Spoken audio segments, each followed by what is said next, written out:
Children who have witnessed domestic violence could be at possible risk for mental health problems, but those children can recover with the right support. TVJ Shamala Pullen has more in this evening's health report. The health report. Children living in homes where there is domestic violence oftentimes grow up in an environment that is unpredictable, filled with tension and anxiety, and dominated by fear.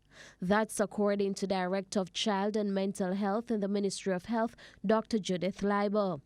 Dr. Leiber says this can lead to significant emotional and psychological trauma. So one, they may become more aggressive. Because they're acting out the violence that they have seen. They may have angry outbursts.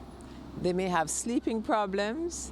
They may develop like what we call somatic complaints, so belly aches and headaches, for which you really can't find any cause.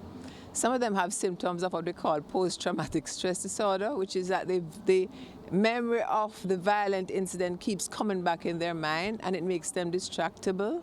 So when they go to school, they can't concentrate.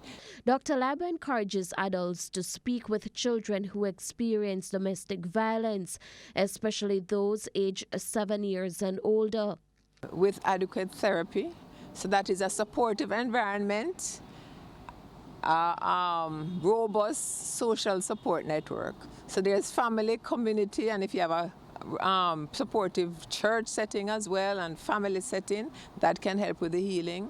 If they get treatment, as I said, from a professional, that can also help, okay, to mitigate, to decrease a lot of these symptoms and to help them to heal. She says with support, children can recover from witnessing acts of violence. Dr. Leiber also said it is critical for the affected child to be in a secure environment. The next thing is that relationships with a trusted adult brings healing. So they need a trusted adult, whether it's maybe one of the parent who is now free of the situation, or if you are a relative or a friend, a close relationship with a trusted adult can help to bring about the healing. And if they're showing further symptoms, then you may want to have them seen at the Child Guidance Clinic for further care. With your health report, I'm Shamala Pullen wishing you good health. The health report.